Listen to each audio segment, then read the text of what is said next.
Look at yourself, and I'm not saying this as a question, I'm telling you as an instruction. Look at yourself for a moment and remember your face from this morning, your legs at 6 in the evening, and think about the clothes that fit you differently 3 months ago, about the energy you had in October and now seems impossible to find. And tell me one thing, what do you see? Because even though we don't know each other, I'm going to tell you what you're probably seeing. You're seeing the result of a specific physical process that has been building up since November. A process your body has been trying to tell you about for months, but you've misinterpreted it. The 60-year-old calls it age, the 48-year-old calls it menopause, the 35-year-old calls it stress, and the 28-year-old says it's because they've eaten poorly. They all have a completely unique and distinct explanation for the exact same phenomenon, and every single one of them is fundamentally incorrect. What's happening to you has nothing to do with your age, your hormones, or what you've eaten this holiday season. What's happening to you has to do with electricity, with the fact that your body is a battery and that it's been discharging for months.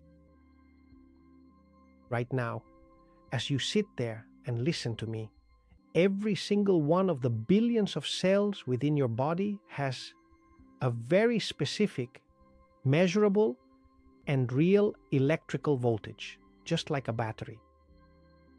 And that voltage determines absolutely everything. The specific way your body processes the food you eat, how your system manages and distributes water to your cells, whether your body decides to use fat for fuel or store it for later, whether your internal defense system is actively turned on or switched off, and whether you have the energy you need to get through the day at 4 in the afternoon or not anymore. When the internal battery is fully charged, the entire body works efficiently. But when it's running low, the body starts to fail quite silently. And this intense June heat, which is exactly what you are feeling right at this very moment, represents the precise and exact moment when this phenomenon finally becomes clearly visible, simply because such extreme heat demands a massive amount of energy. And when there isn't any, it shows everything. But there's something doctors rarely tell you. Charging the battery is much faster than draining it. Your body has taken 6 months to get here, but it won't take you 6 months to get out. It will take you weeks, sometimes days. Because the body isn't an old car that breaks down. It's a battery that, when you give it power again, always responds. And in this video, I'm going to explain why it's been drained, what's happening exactly inside you when this occurs, and 5 specific things, free, without supplements or diets, that you can start doing this very week to recharge yourself. Stay tuned, because what comes next is going to change the way you see yourself. Let's start with the first line of the bill, the one you've been handed over these past months. The first line is the most visible, the one you see when you look at yourself, because you'll see when someone looks at themselves and notices something doesn't add up, they usually say one of these 2 things. I feel incredibly bloated, or perhaps I've just put on a few extra pounds of weight. And that is exactly where the very common first reading mistake happens, because within what you might call bloating, or those extra pounds, there are actually and simultaneously 3 entirely different things happening inside of your body at the very same time. And they are 3 different physical phenomena with 3 different causes, and most importantly for you, with 3 different solutions. If you don't distinguish between them, you'll treat them all the same way. And that's why diets and gyms fail so often, because you treat only one thing, and usually the wrong one, when in reality there are 3 things you should be addressing. Let's look at them one by one. The first thing that's happening to you, and the first phenomenon, is called inflammation. but it's not the kind of inflammation you know. When you hit your finger swells up, turns red, and hurts. That's inflammation. Your body sends a team of defense cells to the site of the injury to repair the damage. A good necessary process is set in motion and which ends in a few days, and that's what's called acute inflammation, the kind that hurts, that you can see, and that goes away. But there's another kind of inflammation, one that doesn't hurt, one that you can't see in a specific spot, but instead appears all over the body at the same time, spread out and diffuse, and it doesn't last 3 days but 3 years or more. And it's probably the one you have right now. I would almost say it's more than likely that you have it if you've gone through a winter like most of us do. It's called silent inflammation or low-grade chronic inflammation. And to help you understand what it is, I'm going to explain it with an image. Think about your home alarm system. Imagine it's one of those alarms with motion sensors. When it's properly calibrated, it only goes off when there's a real reason, like, for example, when someone enters who shouldn't be there. And when that happens, the alarm goes off, makes a racket, draws attention, and once the intrusion is resolved, it turns off. In other words, it works the way it's supposed to. But now imagine that the alarm was poorly calibrated, too sensitive, and it detected small events that set it off, like, for example, when a fly passes in front of the sensor, when the curtain moves because of the air conditioning, or when the cat crosses the living room at 3 in the morning. Each time it goes off by itself is actually something trivial. It's a small light that turns on, a short beep, and then it turns off. So small that you, who are in another room, don't even notice. But the alarm is going off all day and all night. They're little beeps, small activations, one after another without stopping. And what happens to that alarm after a few months? Well, 2 things happen to it. First, it uses up electricity that it shouldn't be using. It overheats and wears out before its time. And the second, which is the most interesting, is that it starts to fail. Since it's been on for so long without a break, its sensors start acting weird, and sometimes it goes off when it shouldn't. And sometimes it doesn't go off when it should. In short, the alarm that was set up to protect you has become a problem. Well, that's exactly what silent inflammation is. Your immune system is poorly calibrated. And not because you've done anything strange. It's poorly calibrated because it's getting small alarm signals all day and all night that shouldn't be coming in. And where do those little signals come from? Well, from artificial light at night, which your body interprets as something's wrong here and it's not time to sleep yet.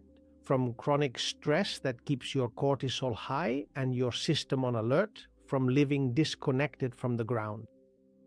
From industrial vegetable oils that are in almost all processed foods, from small leaks in the intestinal wall when that wall isn't properly sealed and lets things into the bloodstream that shouldn't be there.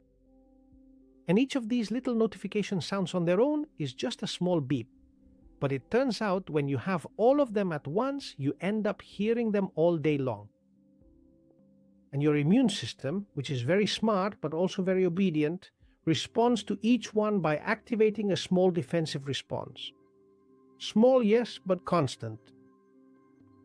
And what is constantly switched on eventually wears out.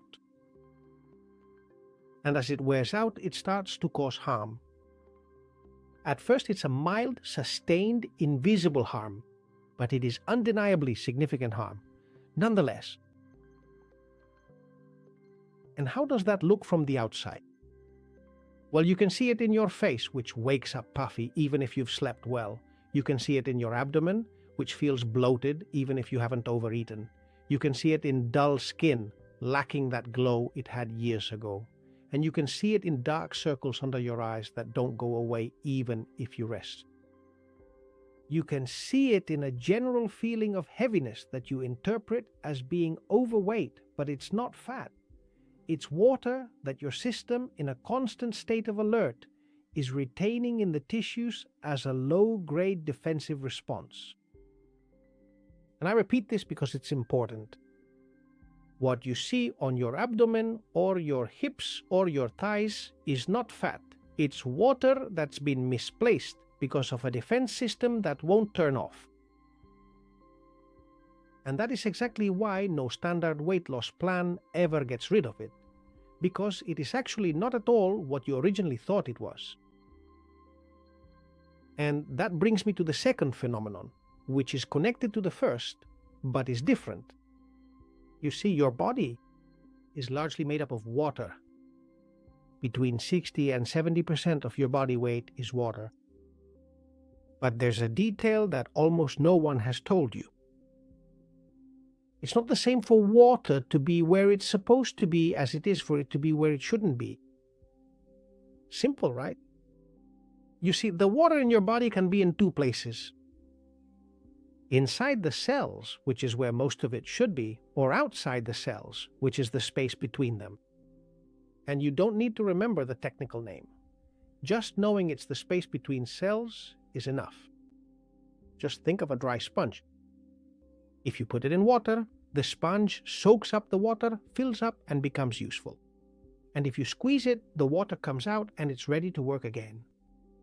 And now imagine an old, poorly cared for sponge, a sponge that has lost its ability to soak up water. And the water, instead of going inside, stays around it, pooling up. The sponge looks full of water, but in reality it's wet on the outside, not on the inside. And if you touch it, it's soft, heavy, and shapeless, but inside it's dry. Well, that's what happens to your body when it has been depleted for months. The cells have lost the ability to draw water inside, and the water stays outside, pooling up. And here's the catch. On the outside, it looks like you have more water because you appear bloated, but on the inside the cells, you have less water than you should. In other words, you are simultaneously waterlogged on the outside and dehydrated on the inside. And no diuretic can fix that situation for you. And drinking more water won't fix it either, because the water you drink goes to the same wrong place where the other water already is. That's why so many people drink 2.5 liters of water a day and still feel bloated and dry at the same time. And it's very simple, because it's not a problem of the amount of water, it's a problem of water distribution. And in a few minutes, I'm going to explain why your cells have lost that ability. But first, I'll give you a sneak peek to spark your curiosity. It has to do with electricity. Just like everything else in this video. And now let's move on to the third phenomenon. This one really is fat, but it's probably not what you think it is either. The idea that almost everyone has about fat is this: you eat more calories than you burn, and the excess is stored as fat, and that's why you gain weight. And that's true, but it's only half true. Because there's a much more interesting mechanism that almost no one explains to you. When you eat, your body has to make a decision about what to do with what you've eaten. And it can do two things. It can either put it inside the cells to be used as energy or store it outside as a reserve as fat. And who makes that decision? The cell's electrical system.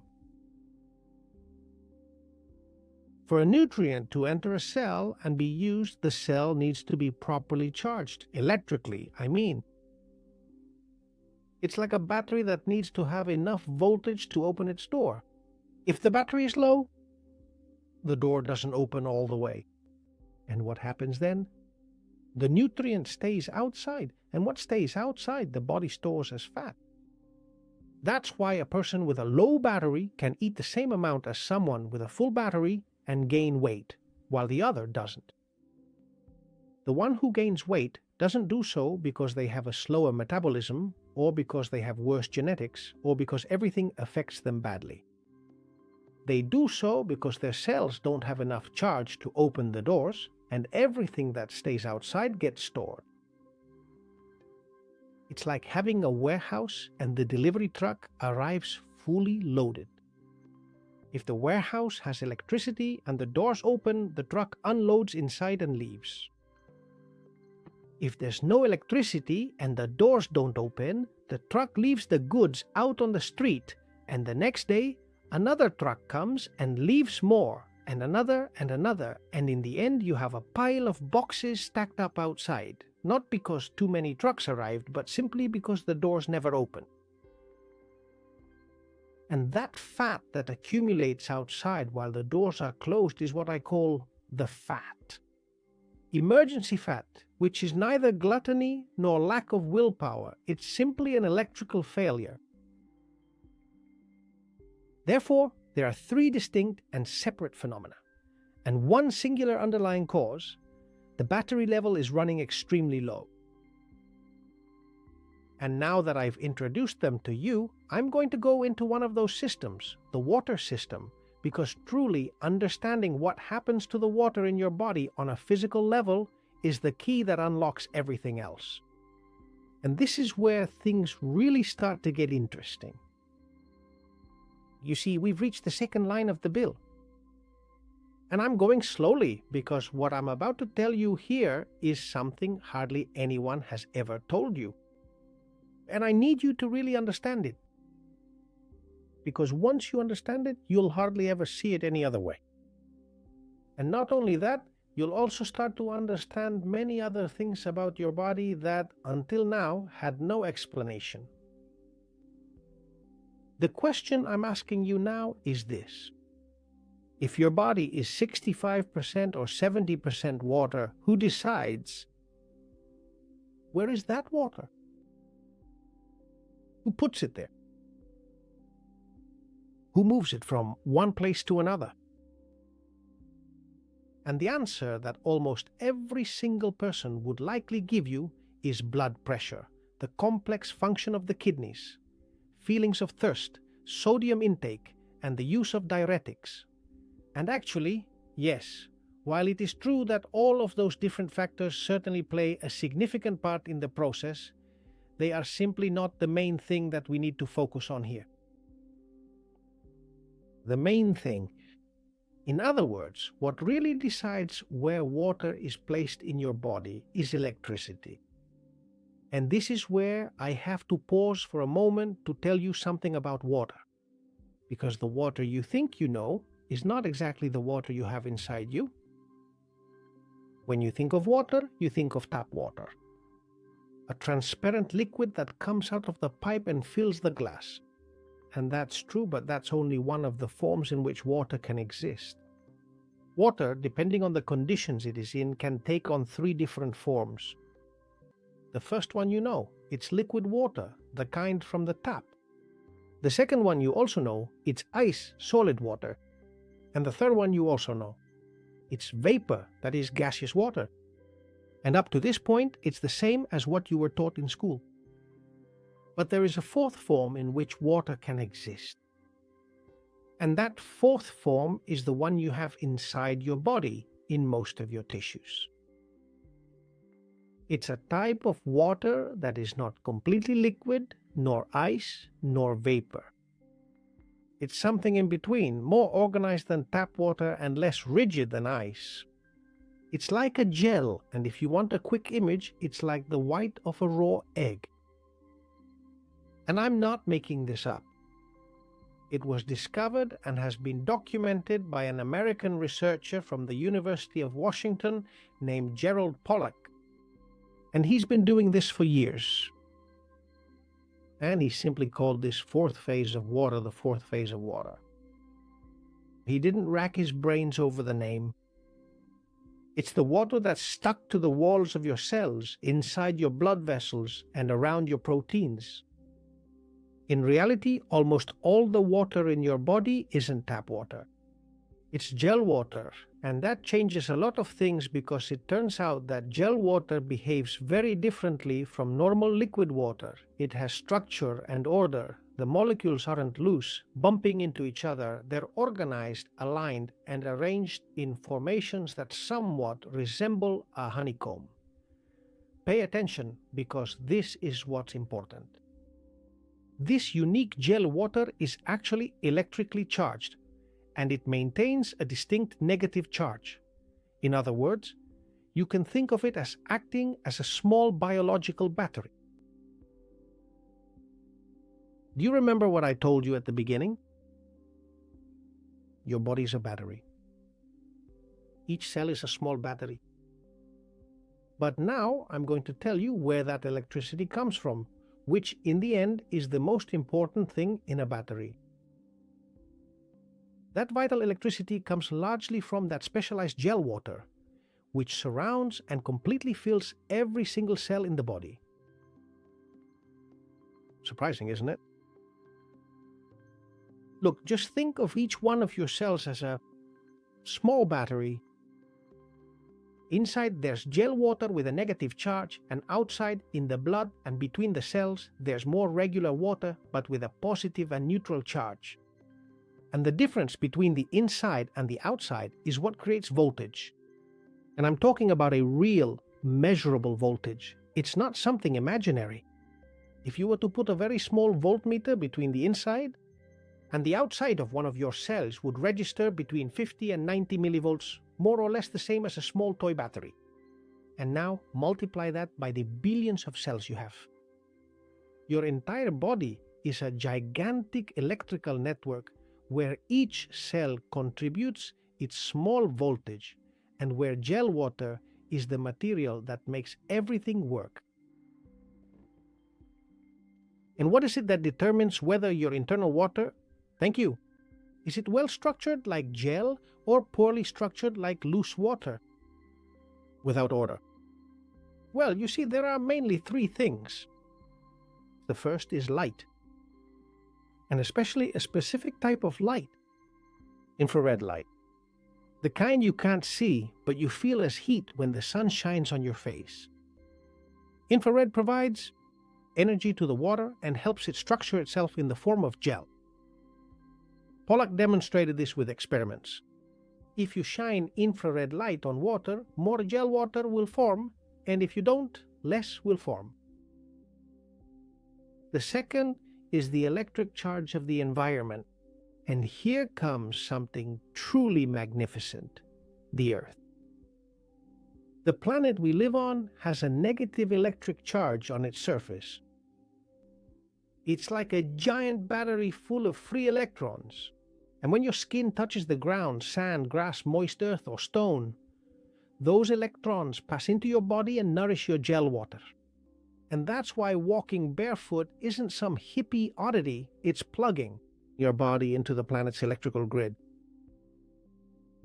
The third is movement, but a very specific kind, the kind that generates tension in your tissues.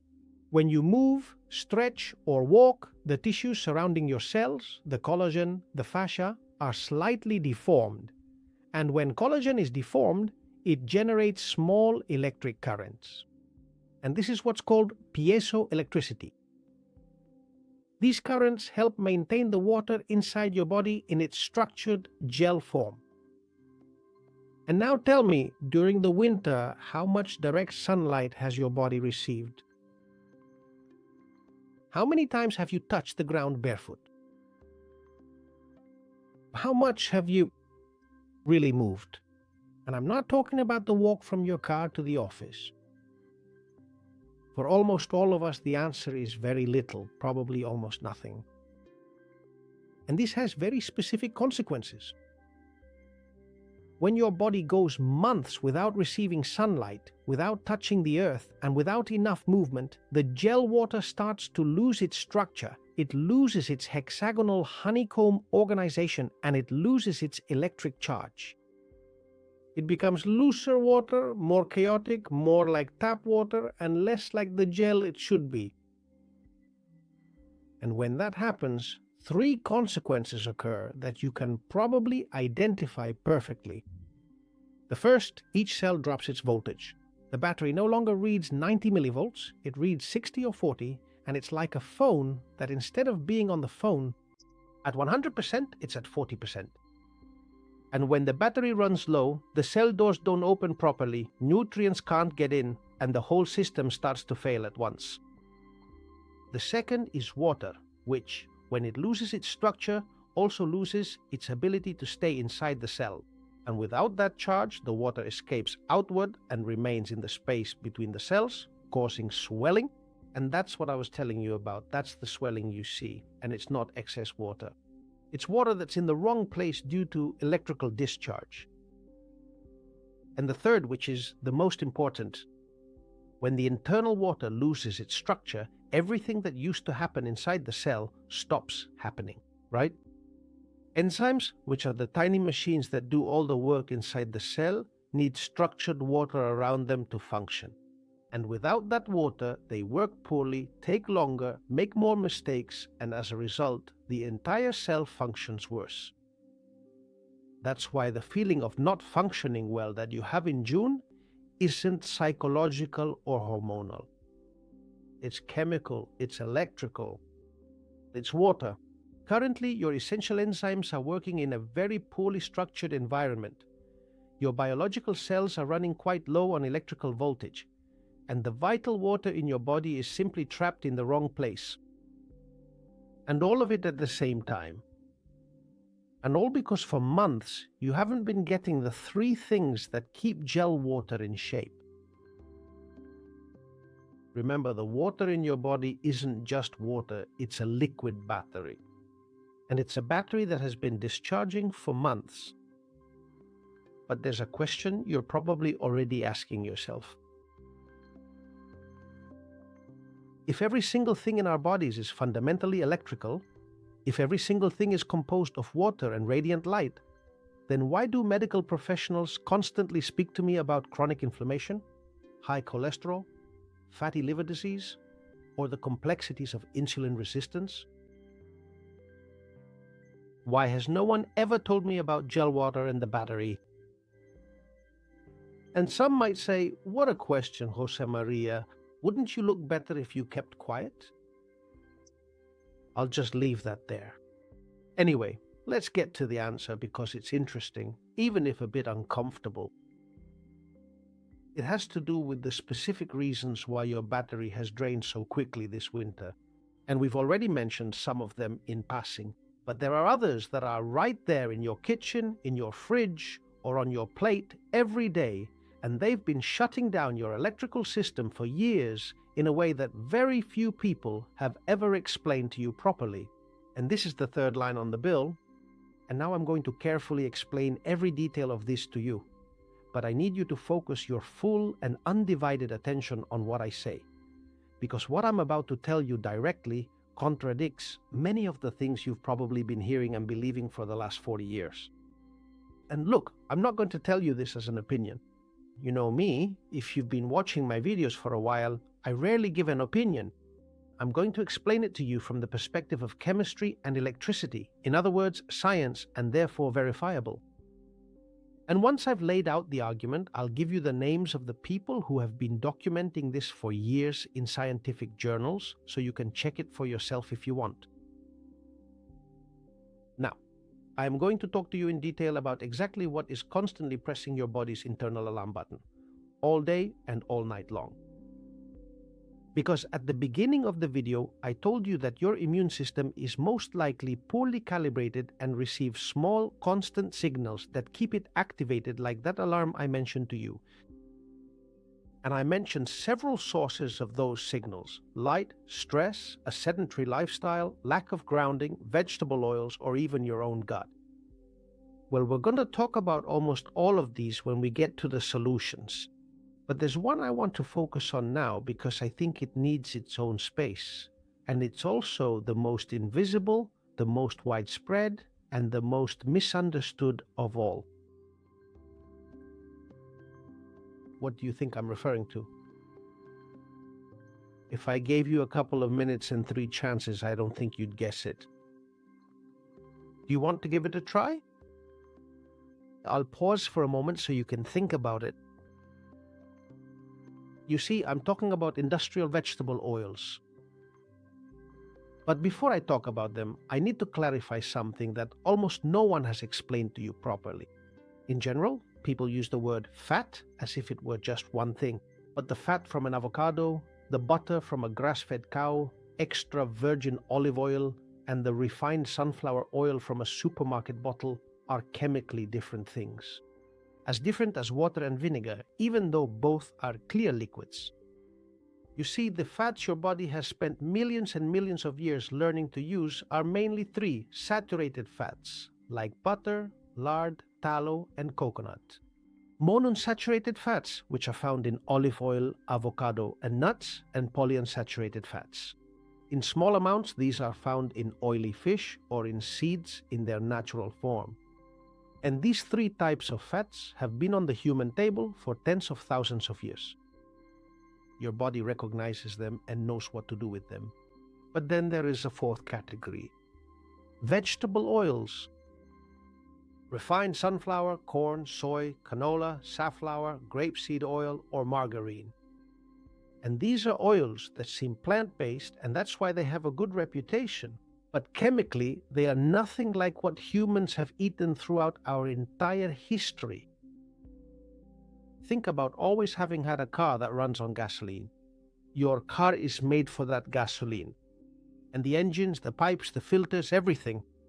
And one day someone comes along and says, hey, put this other liquid in the tank, it's cheaper, and we made it ourselves. And you go ahead and put it in because it's recommended to you. But that liquid isn't gasoline. It's something that looks similar on the outside, but inside it's completely different. And your engine, which is made for gasoline, burns it poorly. It doesn't blow up all at once. It keeps running. It still gets you to work. But that liquid leaves residues inside the engine. It clogs the filters, forms a sticky layer in the pipes little by little every day. And after a few years, the car starts to fail, but it fails badly. And when it starts to fail, no one remembers something that began to develop years ago. Well, that's exactly what happens in your body with industrial vegetable oils. Your engine is made for saturated fats, olive oil, and a bit of fish. And when you put refined sunflower oil in it for years, it burns it poorly and leaves residues inside. And here, allow me to get specific, because it's not right to explain something without reasoning it out. What is it about industrial vegetable oils that your body doesn't know how to handle? Well, you see, it's mainly two things. First, these oils are made mostly from a type of fat called omega-6. Omega-6 isn't bad in itself. Your body needs it, but only in small amounts. But here the ratio matters. Your human body is specifically evolved to receive omega-6 and omega-3 essential fatty acids in an ideally balanced ratio of about 1:1. Or at the very most, not exceeding a maximum of 4:1. And what the average Western person gets today is a ratio of 20:1 or 25:1, sometimes even more. And when there's too much omega-6 compared to omega-3, the body enters a state that chemists describe as pro-inflammatory. This means that the small molecules your body makes from the fats you eat, instead of calming the alarm, actually set it off.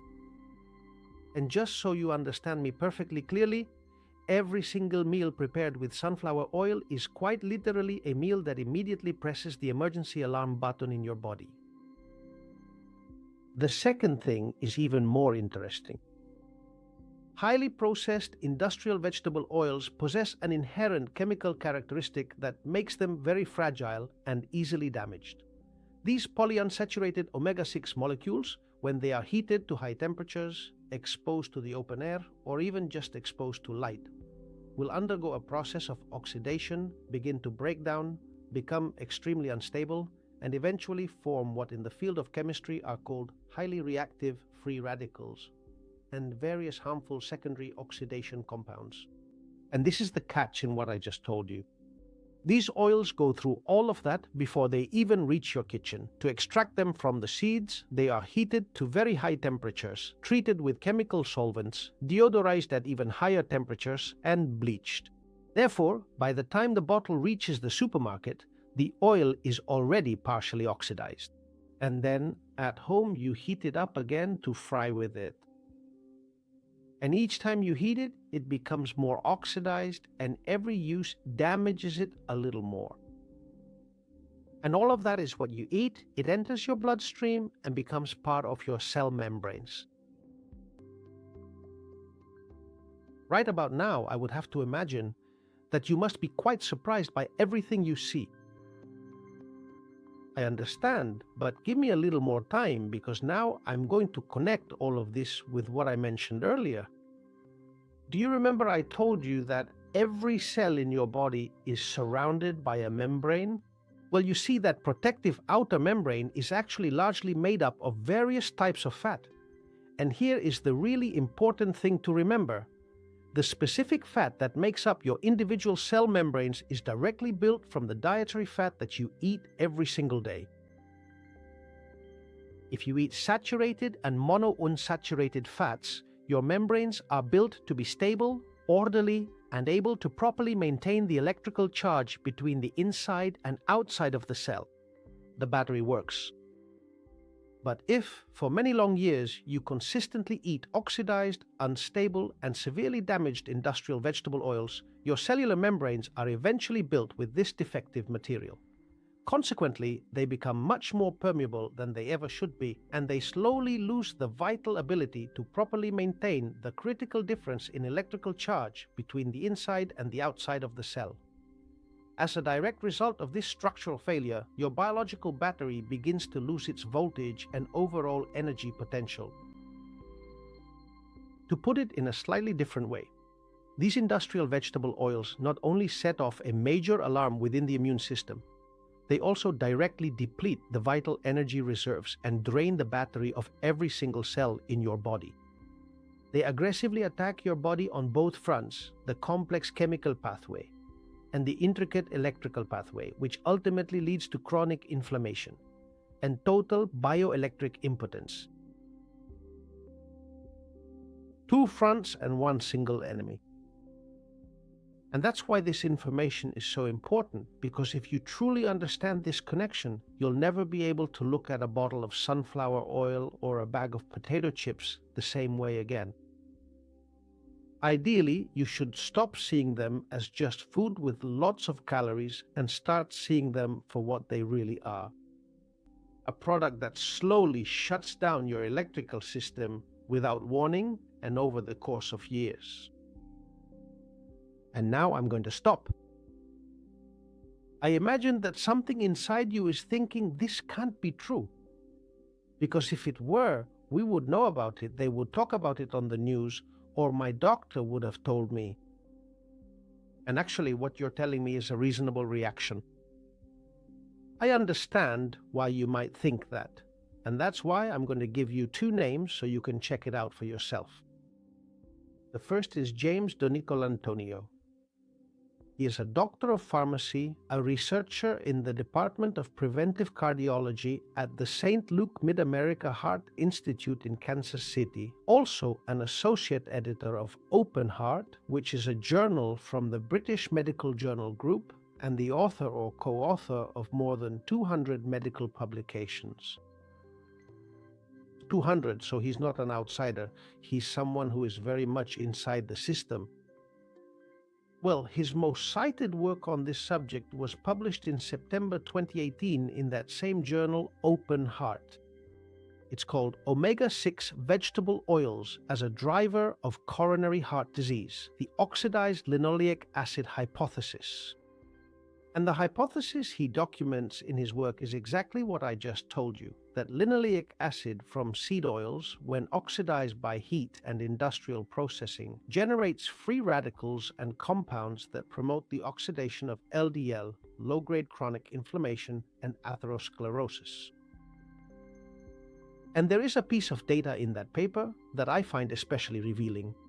In the latter half of the last century, linoleic acid consumption in the United States increased drastically, and that coincided exactly with the major shift in dietary fat sources toward industrial seed oils, such as soybean oil, for example. And what I'm telling you is not just a casual correlation, it's also a curve that rises in parallel with the curve of cardiovascular diseases over the past decades.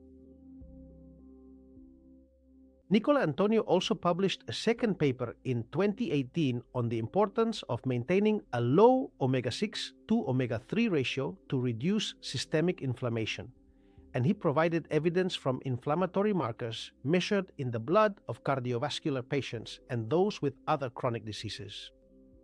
But not only that, he has also written 2 popular science books where he synthesizes all of this for the public. The Salt Fix, where he debunks decades of medical consensus about salt, and Superfuel, where he thoroughly explores the science of healthy fats and harmful fats. Both are books that contradict the official consensus and were written by someone who publishes in the British Medical Journal. If you want to go to the direct sources, the 2018 paper in Open Heart is open access. Look it up on PubMed, D.I. Nicolantonio Oxidized Linoleic Acid Hypothesis. You can find it in just 2 clicks. And the second scientist relevant to what I'm telling you is James Ockman.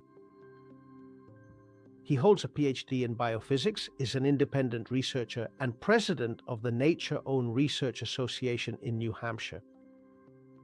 He is a scientist recognized for his pioneering work on energy in biological systems, which he developed over more than 3 decades at the intersection of cell biology and electricity. His books, Energy Medicine and Energy Medicine, The Scientific Basis, are reference works in the field of bioelectric medicine. But the work that most directly connects with what I'm explaining to you today is his publications on grounding. And here, there are indeed specific papers as well. The first, published in January 2012 in the Journal of Environmental and Public Health, is called Implications of Reconnecting the Human Body to the Earth's Surface Electrons, and is co-authored with Chevalier, Sinatra, and the Polish neurosurgeons Sokal and Sokal. And their central argument is that the modern lifestyle has disconnected humans from the Earth's surface electrical charge, and that this disconnection may be an important factor in physiological dysfunction and disease. And the second, published in March 2015 in the Journal of Inflammation Research, goes even further. It's called The Effects of Grounding on Inflammation, the Immune Response, Wound Healing, and Prevention and Treatment of Chronic Inflammatory and Autoimmune Diseases. What this extensive research clearly documents is that maintaining conductive electrical contact between the human body and the Earth's surface produces significant and measurable effects on human physiology. Specifically, it results in quantifiable differences in the concentration of white blood cells, cytokines, and various other molecular markers of the inflammatory response. And just so we are absolutely clear on this point, Hoffman is not merely saying that walking barefoot simply feels good to the individual. He is presenting inflammatory blood markers measured before and after in controlled studies published in indexed journals, with co-authors from the University of California at Irvine and the University of Oregon. And he makes this perfectly clear. The source of these effects is the mobile electrons present on the surface of the Earth, which are responsible for the planet's negative charge. And when that connection is restored, those electrons are distributed throughout the body, reducing inflammation and oxidative stress. Which is exactly what I was explaining when I talked about the faint beeps of the alarm turning off. If you want to check the sources, both papers are open access on PubMed, and I'm giving you these 2 names for 2 reasons. First, because you have the right to verify what you hear. I'm not asking you to believe me. I invite you to listen to what is being said. And if you're not convinced, I'm giving you the way to go to the sources yourself. And second, because I think it's important for you to know that this is not alternative, it's not marginal, and it's not ideological either.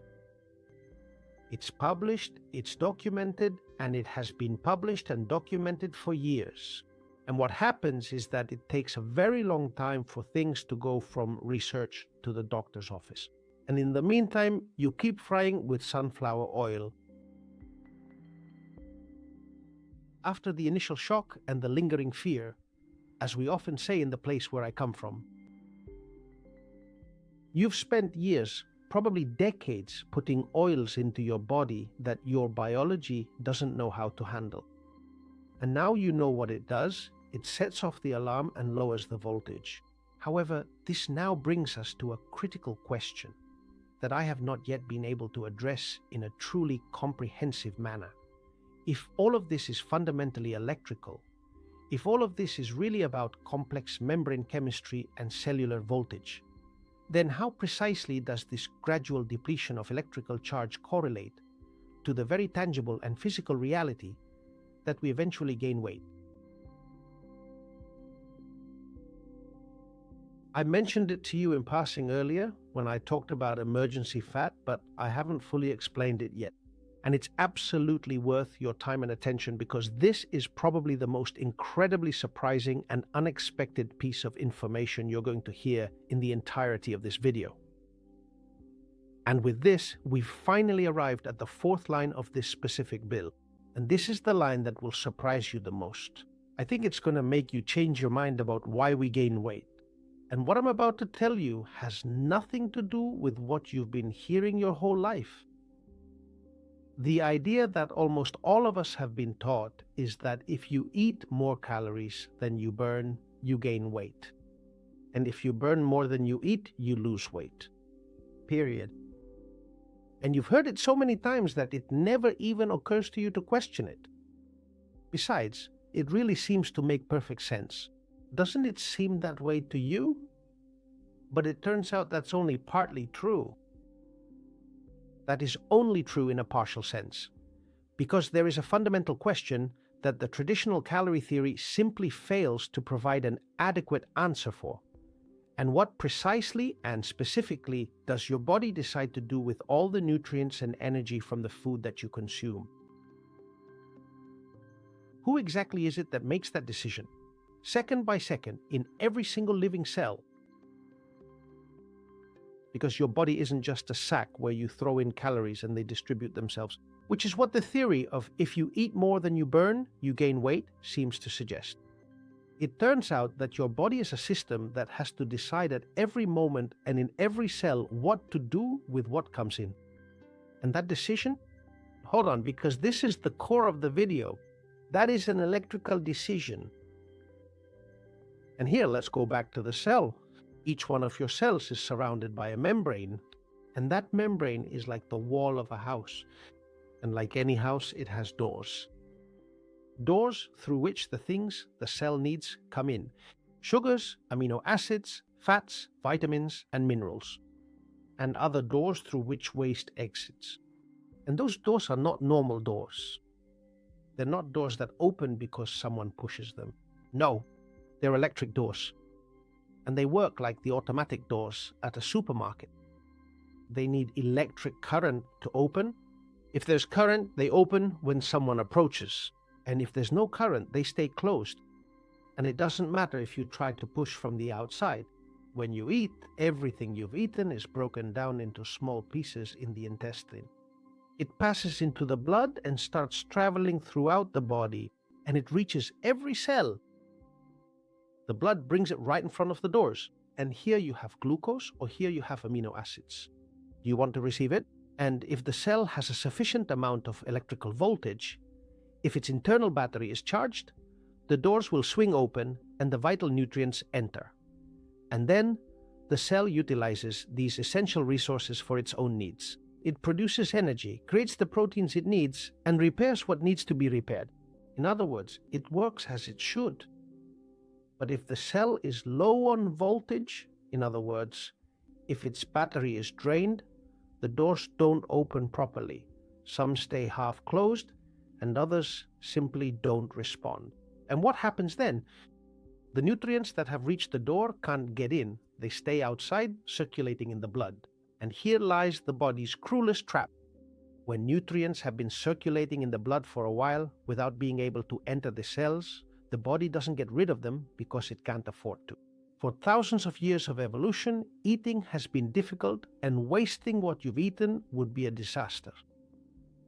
So, the body does what it has to do. It stores them, saves them, turns them into fat, and leaves them in the general storage to use later on. And that's why you gain weight. Not because you've eaten too much, but because your cells haven't been able to collect their wages. And what isn't collected, the body keeps in its safe. It's that simple, that straightforward, just like all biophysics. And here I want you to pause for a moment because I've just told you something that clashes with 40 years of messages saying eat less, move more. And I want you to clearly understand what I am saying and what I am not saying. And I'm not saying that eating too much doesn't make you gain weight. If you eat a ridiculous amount, you will gain weight. That is physically true. What I'm saying is something more subtle. I'm saying that two people eating the same thing can have completely different results depending on the electrical state of their cells. One maintains their weight because their gates open, the nutrients enter and are used, while the other gains weight eating the same thing because their gates don't open properly and the nutrients stay outside. And they get stored. And that second person doesn't have a slower metabolism or bad genetics or just puts on weight easily. What they have is a low battery and a low battery. The battery can be recharged, genetics can't. If you take nothing else from this, this is what I care most about you taking away from the video. That you understand that if your body is the way it is, it's not about looking for someone to blame, not you, not your genes, not your age, but about understanding a physical system that has clear rules and above all can be restored. And there's one more detail that connects this whole story to the specific time of year we're in. You see, when it's cold, your body uses a lot of energy just to maintain its temperature, and that paradoxically hides the problems. Because the body is working hard all the time, burning a lot, and even if the cellular doors don't open properly, things keep going because the engine is running at full speed. But when the heat arrives, the engine relaxes, it no longer has to fight against the cold. And then what was hidden becomes visible, and the fat that had been accumulating all winter shows up.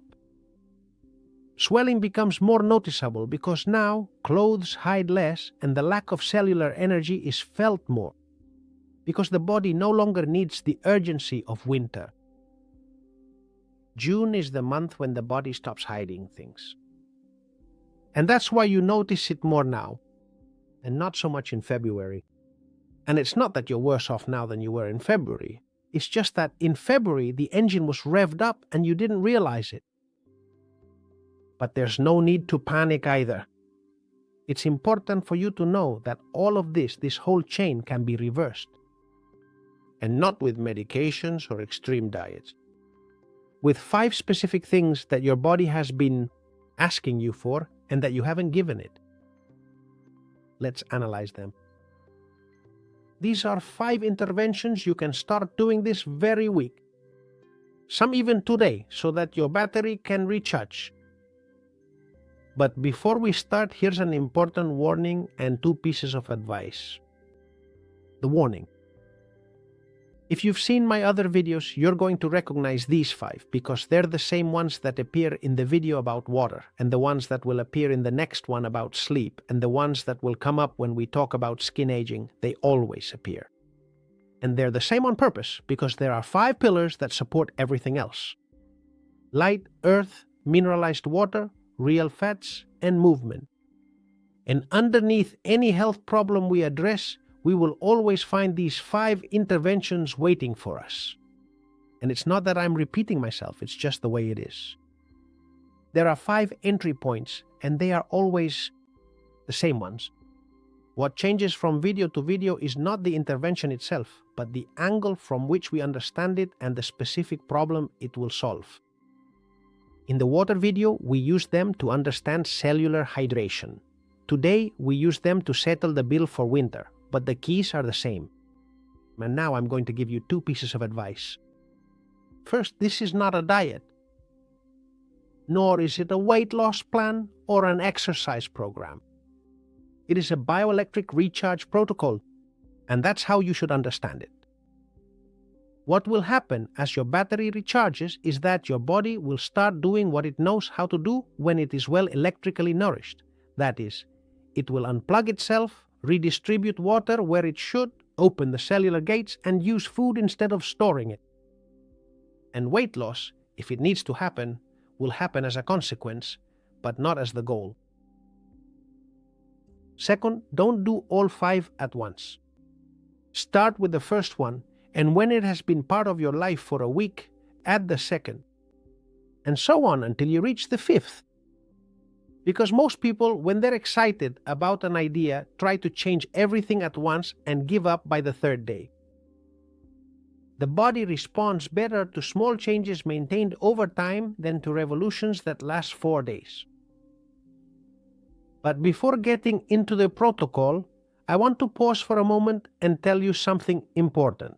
This channel exists because I believe the information shared here deserves to reach everyone without filters, without sponsors, without commitments, with no one, and I would like it to stay that way. But maintaining that independence has a real cost in time, in research, in hours spent reading papers, and much more. And if the channel is giving you something, if you feel that what you learn here is changing the way you understand your health, there is a way for this work to keep growing by becoming a channel member and supporting as a patron with a small contribution. If it's possible for you. And what does that mean? It means that you will become part of a closer community, one where the conversation can be more direct, more in-depth, and one to which I can dedicate more attention when you have a question that deserves a thoughtful answer. And not only that, it also means something else, which I am building little by little, a selection of verified resources, products that I talk about on the channel that I know, whose quality I can vouch for, and about which I can answer questions. Because out there's a lot of noise, and one of the things I'm most often asked is where to find what I recommend with real guarantees. So if you want to take that step, the link is in the description and on the homepage of this channel. And if you can't, or it's not the right time, the channel is still yours, just the same. Nothing will change about what you get here, and I will continue to do my best to help you. Thank you very much, and let's keep going. Now, I'll start with the 5 interventions you can begin this very week.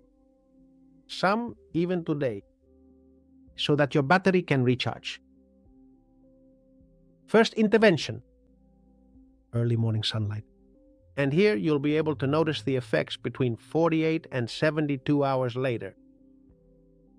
This first intervention is the fastest, the most free, and the most underestimated of all. 15 to 20 minutes of direct sunlight every morning before 10 a.m. No sunglasses. No sunscreen. In those first minutes, just your face, your arms, your skin receiving the morning light.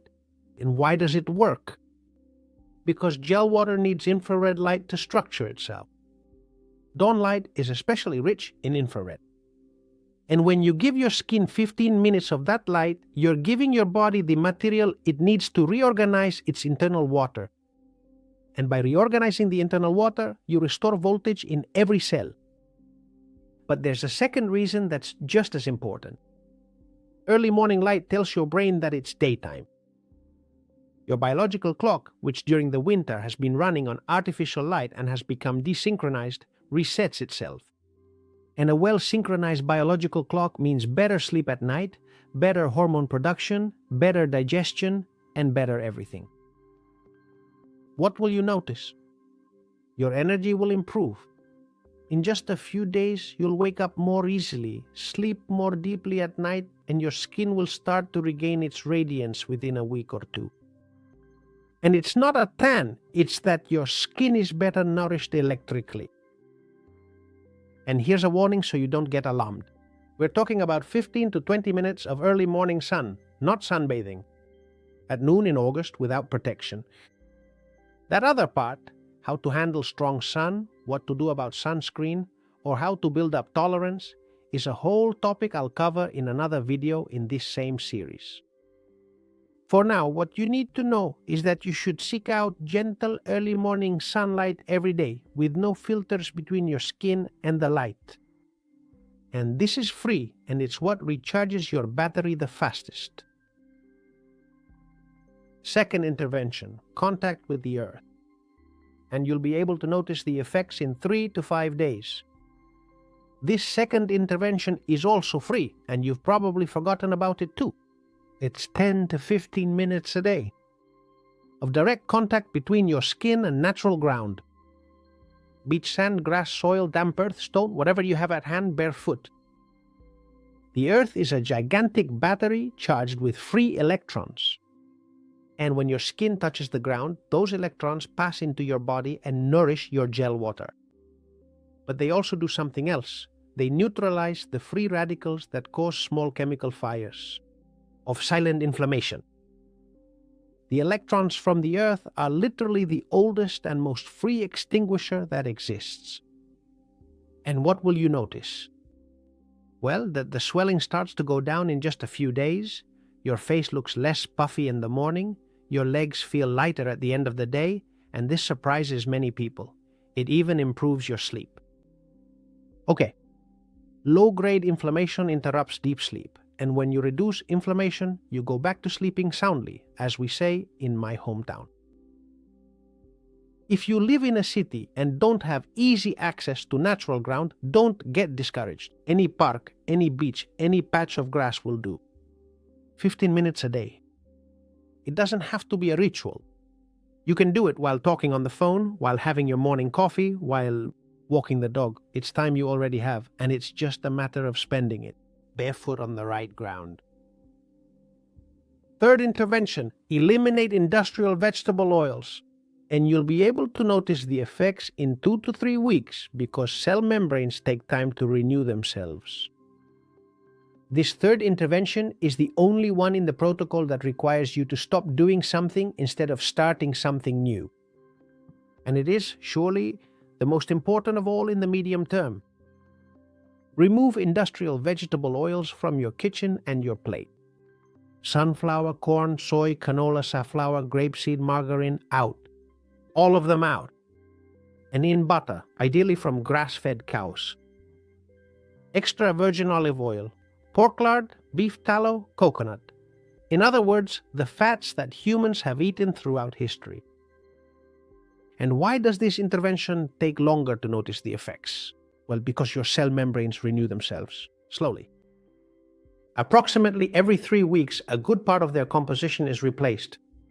And if you stop consuming harmful oils today, in 3 weeks, your membranes will start to rebuild with clean material, and in 2 months, they'll be completely different. What will you notice?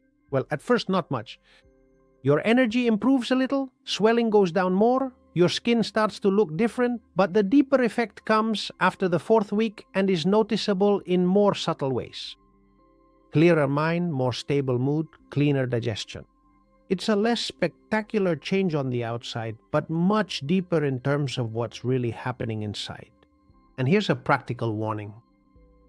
These oils are in almost all processed foods. Pastries, cookies, sauces, bagged fried snacks, prepared foods, industrial mayonnaise, and many more. If you don't want to drive yourself crazy reading labels, follow a very simple rule. Cook at home with recognizable fats and cut down on anything that comes in a bag or a package. Home cooking. With traditional fats alone, it gets you away from industrial oils without needing to be strict. With nothing else, 4th intervention, mineralize your water. You'll notice the effects within days in terms of energy and in 1 to 2 weeks in terms of water distribution. The 4th intervention is one of the least known, mineralizing the water you drink. But mineralizing it properly is where the difference lies. And for water to enter the cells and form aquagel, it needs minerals. Not just plain water, but water with salts. And most people drink filtered, bottled, or reverse osmosis water, which is water with almost no minerals. You're giving your body the liquid, but not the electrical content that liquid needs to function. And here, I have to be precise because there's a lot of confusion about this topic. The solution isn't just to add a bit of salt to your water. Himalayan salt, for example, comes from a mine in Pakistan, from a sea that evaporated 250 million years ago. It's a mineral fossil, not a living system, and its proportions have shifted from what your blood actually needs. And the same thing happens with spring salts. They come from ancient seas, and although some are good, in many cases, the mineral proportions are unbalanced compared to what your cells recognize as their own. Your internal environment, the blood, the fluid in which your cells live, has a very specific mineral composition. Sodium, chloride, magnesium, potassium, calcium, trace elements, all in specific proportions. Not just any salt with any composition will do. And what does reproduce those proportions with almost exact precision is living seawater. The mineral composition of seawater and the mineral composition of your blood plasma. They are so similar that René Quinton, the French physiologist I've mentioned in other videos, demonstrated over a century ago that blood plasma could be replaced with diluted seawater without the body even noticing. This is documented, published, and has been subsequently confirmed many times. The intervention I suggest is this: drink isotonic seawater. And what does isotonic mean? It means that it has the same concentration of salts as your blood, and it's achieved with a very simple ratio: 1 part seawater to 3 parts low mineralization water. 1 to 3. Viva seawater is already filtered and ready to consume, and is sold in herbalist shops and specialized stores. And you mix it at home with bottled low mineralization water. If you don't have access to seawater, the next best alternative is unrefined sea salt from salt flats, which is harvested from the recent evaporation of seawater and is unprocessed. A small pinch per liter of water. It's not optimal, but it's the best option. What I don't recommend is Himalayan salt or generic spring salts because their purity and mineral proportions are not reliable. And what will you notice? Well, that poorly calibrated feeling of thirst that many people experience in June, that I drink a lot but my mouth still feels dry, will disappear in a few days. Your afternoon energy will improve. And if you had heavy legs, those nighttime muscle cramps, or that feeling of, I need more water, but I've already drunk a lot, all of that balances out when the water you drink starts to go where it needs to go. And here's an important detail. Start with a small amount. 1 glass of isotonic water a day for the first few days, and then you gradually increase it as you notice the effects. Some bodies, especially those that have been demineralized for a long time, need time to adjust. That is to say, it's not that it's harmful, but it's better to go slowly so the body can properly integrate it. 5th intervention. Movement that recharges rather than depletes, and you'll be able to notice the effects within 5 to 7 days. This 5th and final intervention is movement, but a specific type of movement. Your tissues, the collagen, the fascia that surrounds the muscles or tendons, generate small electric currents when they are stretched and moved. This is what we call piezoelectricity, and these currents help maintain the internal water in its structured form. Moving the body, in bioelectric terms, is like plugging in your own generator. But here, pay attention, not just any movement will do. High-intensity gym sessions or extreme cardio, those workouts that leave you exhausted, are not what you need right now. Those things, in a depleted body, drain more than they recharge. What your body is asking for now is something different. Long, calm walks, preferably in the sun, deep stretching without rushing, swimming. Now that the season is coming back. Joint mobility, anything that moves the fascia with sustained and gentle tension without exhausting yourself. And what will you notice? Well, in a week you'll notice more energy, in 2, better flexibility, in 3, a feeling of inhabiting that body of yours again, the one you had forgotten. And as your battery recharges, your body will start asking for more demanding movements, and they'll come naturally. Don't force them now. And this is probably the most important change in tone compared to what you've been hearing for years. It's not about exercising to burn calories. It's about moving your body to generate electricity.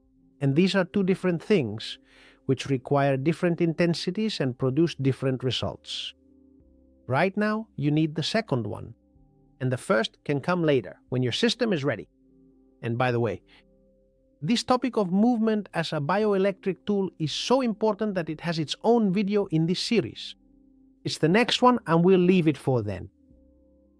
Therefore, there are 5 interventions. All of them are free or almost free, and none require an expensive supplement, a device, or a specific plan. All 5 are within reach of anyone, anywhere. Don't do them all at once. Start with the first one if you can today. If it doesn't rain tomorrow, go out and look for the 9 a.m. sun. 15 minutes without glasses, without a screen, and take the opportunity to plan your day. That's all you have to do. Let your body take care of the rest. And here we've reached the end. We've read through the entire winter bill together, line by line, and now you have it on the table. It's time to talk about what almost no one tells you about these kinds of processes. And that's that this bill, unlike the bills you pay every month, is paid only once. When over the next 30 days you give your body what it's been asking for months, you won't be making a temporary effort. You'll be turning it back on, a system that has been shut down for months. And once that system starts working again, it will tend to keep working. Your body is not an old car that needs constant checkups. Your body is a battery that, when it receives a current, charges up, and when it's charged, it holds that charge. As long as you keep giving it a minimum of basic care. You don't have to spend the rest of your life obsessed with anything. You have to reintegrate. Give your body what it evolutionarily expects to receive, and then let it do its thing. And here comes what I care most for you to take away from today, beyond the 5 interventions, and also beyond the scientific evidence. Even more than understanding oils or gel water or the electric doors of the cell. What I would like you to take away today is a new way of looking at your own body. The next time you wake up with a puffy face, don't think, "I look terrible today." Think, "My alarm system is activated. There's a beep I need to find." The next time your legs feel heavy at the end of the day, don't think, "I'm getting old." Think, "My water is pooling because my battery is low." And the next time you look at yourself and something doesn't seem right, don't look for someone to blame, and don't think it's your age or your genetics. Think, "My body is giving me information and now I know how to read it." That's the difference between living inside a body you don't understand. Thank you. Living inside a body for which you know the manual, and it's not a small difference. It's probably the most important difference you can make in the relationship you have with yourself. And so, in a month, when we're already in July, you'll notice something new. The bill for winter will be paid, and your body will start to give you something different, the energy you didn't have before. The glow in your skin that had faded, the deep sleep you hadn't enjoyed in a long time, and that small but unmistakable feeling of truly inhabiting your own body. That's the bill for next month. And unlike the one from winter, this one comes as a positive. It's your body giving back with interest what you've given it. You just have to start. And starting is very easy. Tomorrow morning at 9, go outside. No glasses, no screens, 15 minutes with your face turned toward the sun, and start. Your body will take care of the rest. That's it for this video. As I always say, go forward, always forward, and I'll read your comments.